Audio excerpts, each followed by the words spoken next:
Добрый вечер! Вас приветствует башкирская марка. Сегодня в нашей программе встреча двух поколений. Именно таким образом позволю себе представить героев нашего выпуска – художников. Мэтра башкирской живописи Лябиба Мухтабарова и нашего современника Юрия Уждавини. Кроме походов по столичным галереям, вам предоставляется возможность прогуляться по старым улочкам Уфы, ну и по крышам тоже.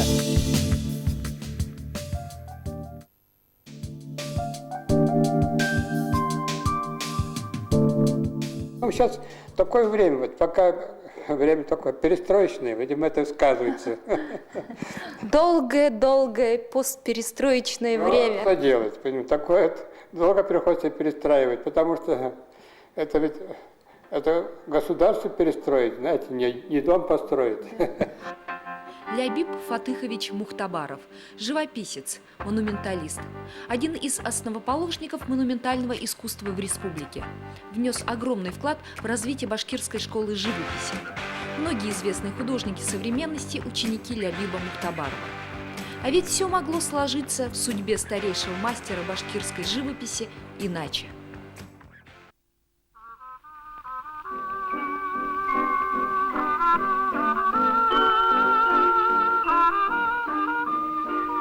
Сороковые, послевоенные годы. Страна преодолевала разруху, восстанавливалась. Молодежь осваивала рабочие профессии, приобретая знания в ФЗО. Повезло и юному уроженцу Янаульского района. Он поступил в училище в Сарапуле по кузнечной специальности. Затем в лесотехнический техникум. По окончании его направили в Ленинградскую область.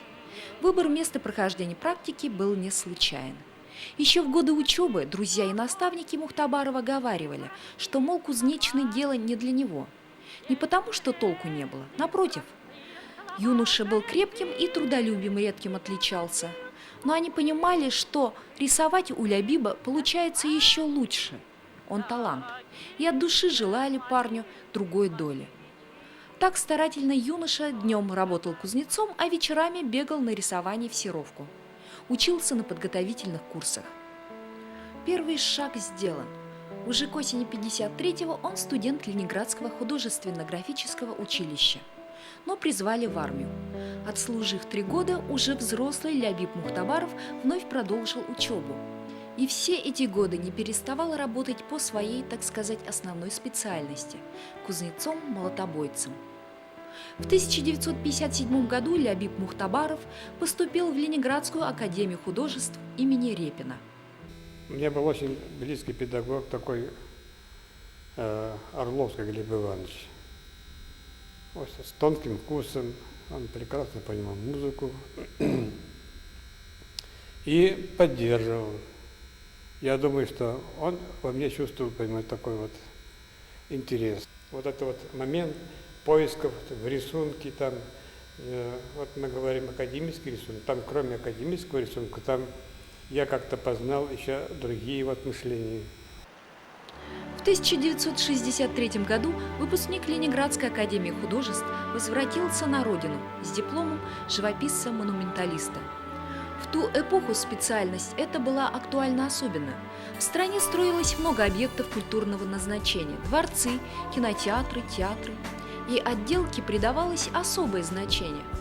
Нужно было оформить недавно построенный театр драмы имени Мажиты Гафури. Поставили задачу сделать это силами местных художников. К объекту подключили Кузнецова, Нурмухаметова, Мухтабарова.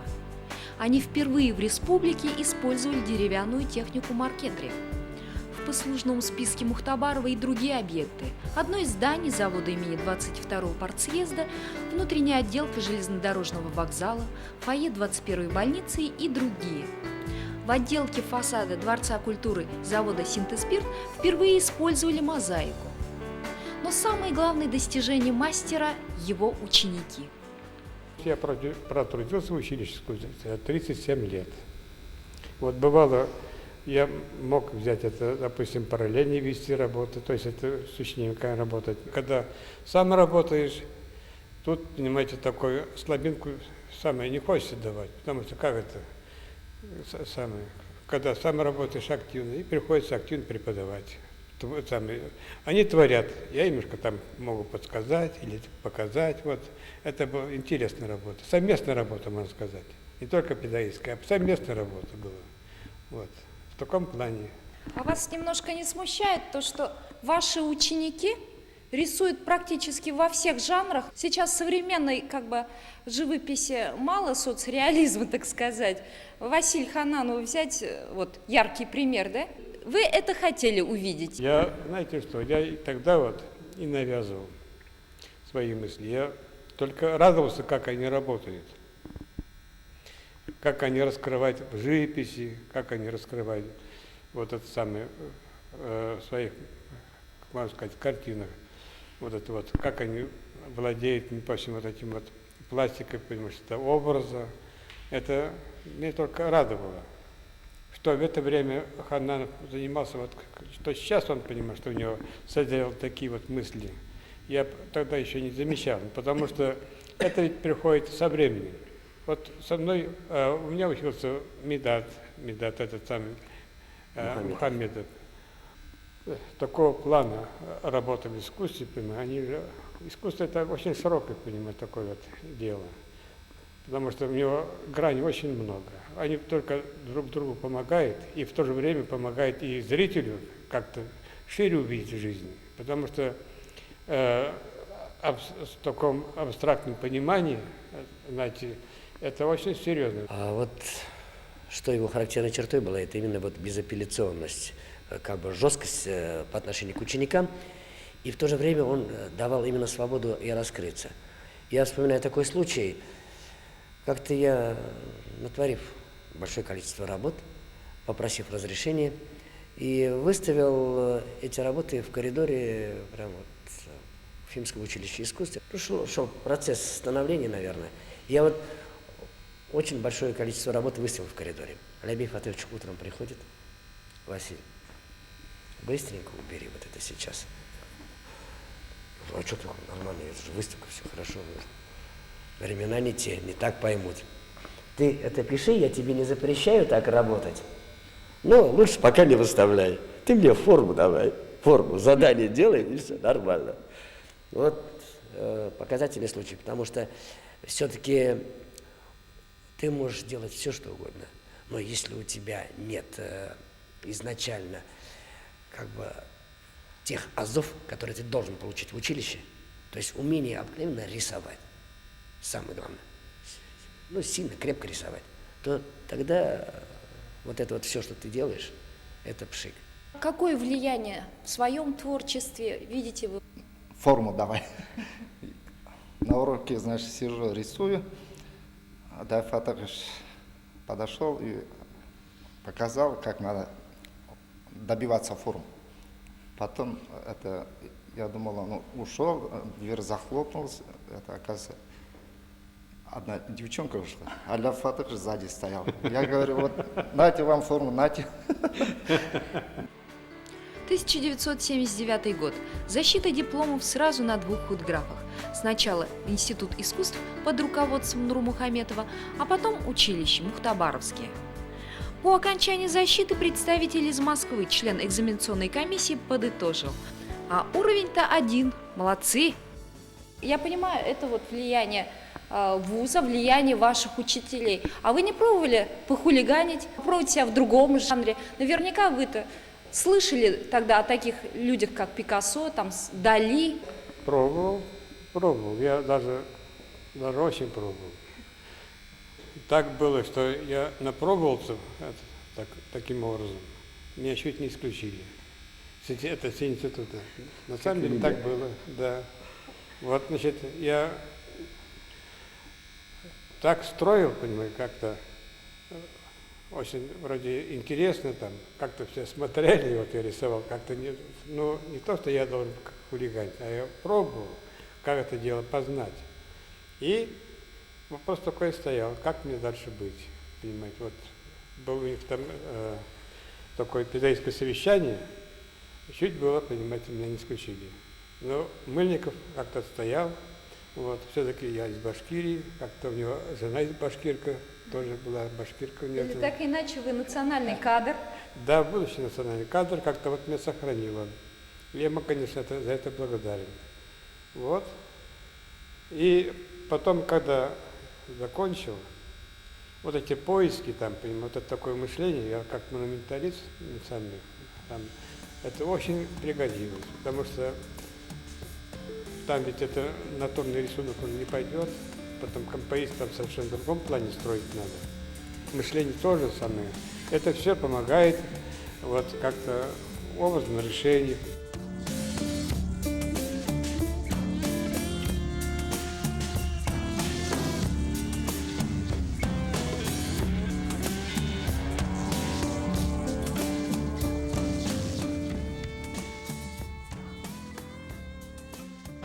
Мозаика на фасаде Дворца культуры синтетического спирта, а ныне городского дворца культуры. Ярчайший пример монументального искусства творения Лябиба Мухтабарова.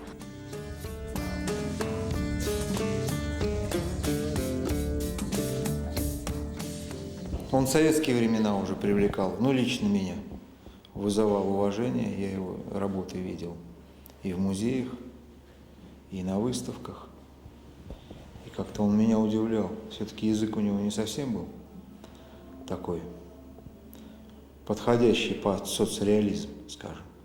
Достаточно такой, ну, спорный, несмотря на мощную лепку формы, но в нем такой вот бравурности не было, живописности такой внешней, что свойственно, допустим, тому же Нурмухаметову этому было, или Домашникову, или даже Пантелееву. Вот он как-то немножко особняком стоял. Но вещи были выстроены. Но это наши отцы, тут ничего не скажешь. Такая школа неповторимая была создана ими.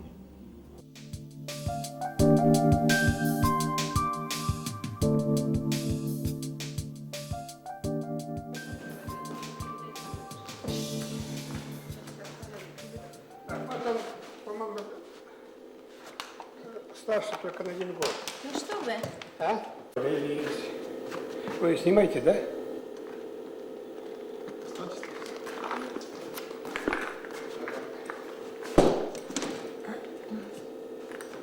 Может, Это вот рисунок.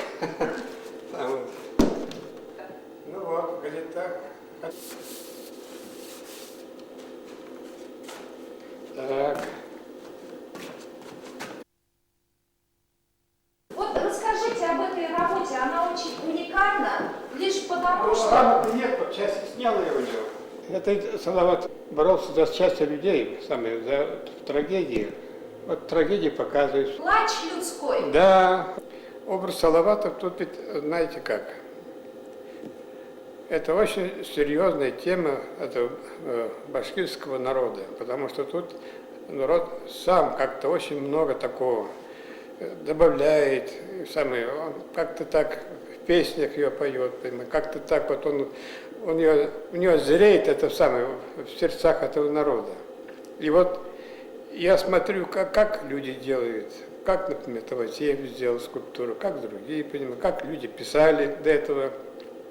И вот я пошел как-то по-другому. Вот я через мелодию показать, через мову. Вы вообще счастливый человек? Вы, конечно же, скажете «да», но почему? Я не могу сказать, например, я несчастливый. Допустим, я вышел из простой семьи, крестьянской такой. Мы никогда вот искусства не знали толком, понимаете, я не знал даже ничего. И вот после всех этих моментов, понимаете, как-то вот мне удалось выучиться и кончить даже академию, и так вот работать, создавать, учить людей, создавать монументальные вещи, станковые вещи. Ну, я думаю, что это неплохо. Но по мере возможности я его создал. Мне также говорили, там и товарищи некоторые, что ты, говорит, не зря, как прожил жизнь. Ничего. Вот такие даже среди товарищей мне было сказано, самое с выставки, когда посмотрели мою выставку и сказали. Мне было очень приятно.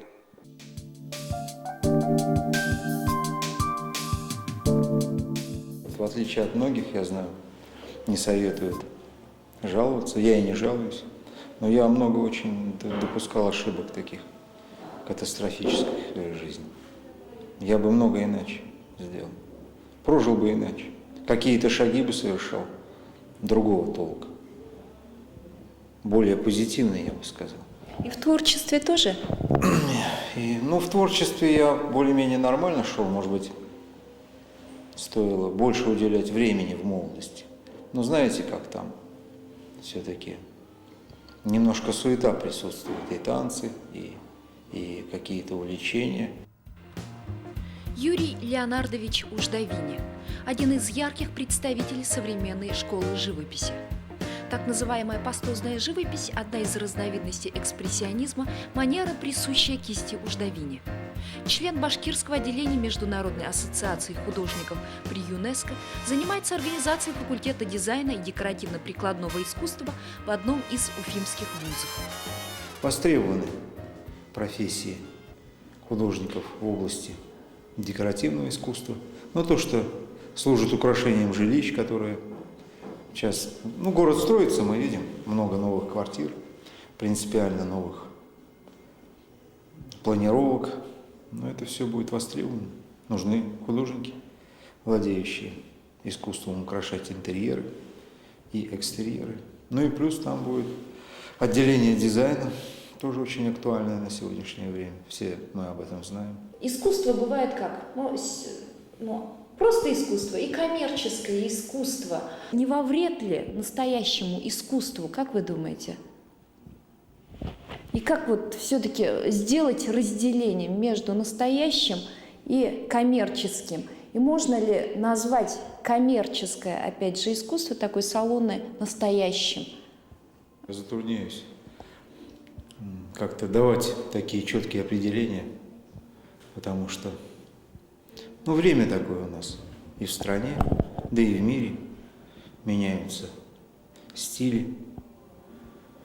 Вот-вот закончился постмодернизм. Что ему на смену идет, никто еще не знает. И разделить коммерческое искусство на некоммерческое. Видимо, деньги, то, что закупается хорошо, скажем, можно назвать коммерческим. А оно может быть профессиональным, непрофессиональным, хорошим или плохим, на чей-то взгляд. Но раз покупается, оно коммерческое. У меня покупается, не так сильно, как мне хотелось бы. А у некоторых годами не берут вещи, хотя вполне уважаемые художники современные. Есть редкие художники, которые вообще никогда свои картины не продают. Как правило, мне кажется, это может быть связано и в большей степени, мне кажется, с характером художника. Бывают просто замкнутые люди. Вот у меня был такой приятель, у него чудесные вещи были. И сейчас есть. И порядка 10 лет он был не востребован. Потом как-то случайно он вышел на галерею, его поддержали. А так, на удивление, был прекрасный художник.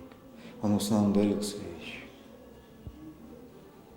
А вот можно ли определить, насколько котируется художник по продаваемости его работ, по имени вензелю, который там на краешке полотна?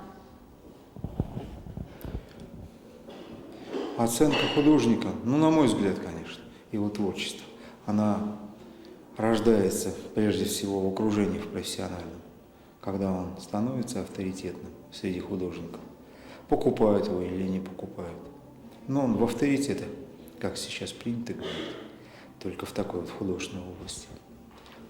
Я думаю, один из таких критериев может быть оценки силы художника, когда о нем отзывы идут в профессиональной среде. Авторитеты для вас? Сергей Краснов. Пожалуйста. Это то, что, в общем-то, предыдущие поколения легенды, в общем, тоже в нашем искусстве. Вот недавно ушедший Калинушкин, скульптор. Ну, из стариков, домашников, вот то, что он где-то года 1,5-2 назад ушел. Я был у него последние годы в мастерской, общались. Назаров Михаил. Это тоже поколение Домашникова, Нурмухаметова, Пантелеева, ученик Тюлькина.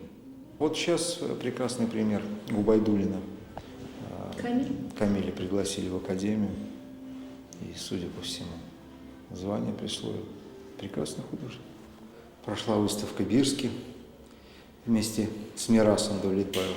Очень удачная, на мой взгляд. Он действительно хороший художник и прекрасный человек на редкость.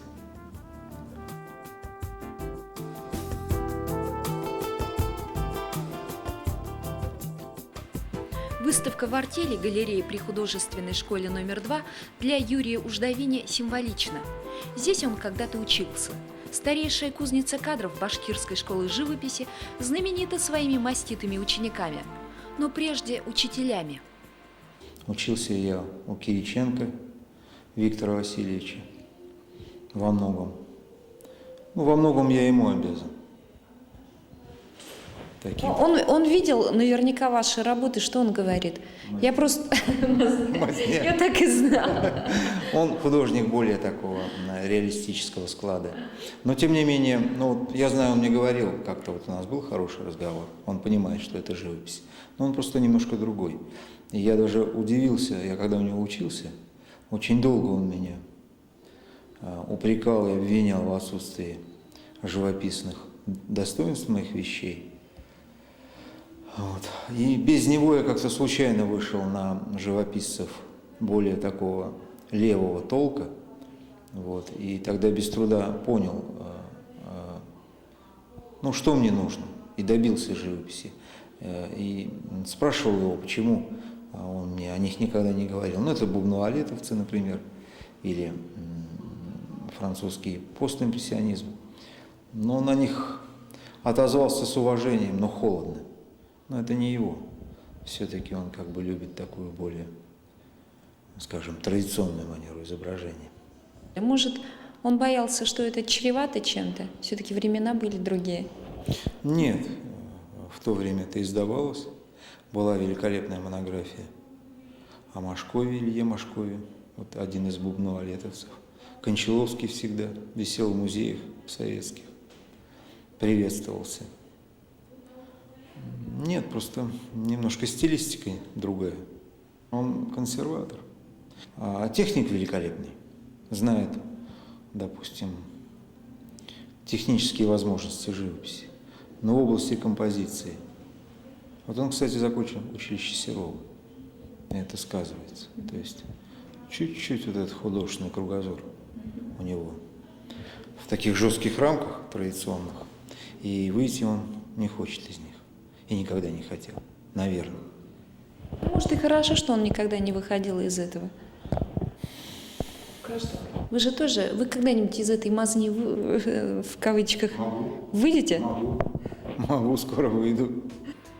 По прошествии лет и мере накопленного опыта людям свойственно менять свое отношение, взгляд на определенные вещи.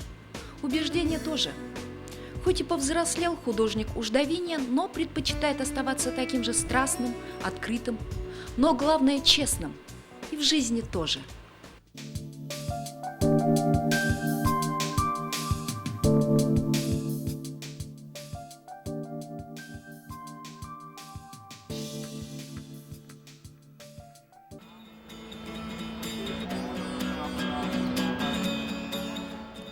Уфа, улица Ленина, Национальный молодежный театр Республики Башкортостан. Запомните этот адрес.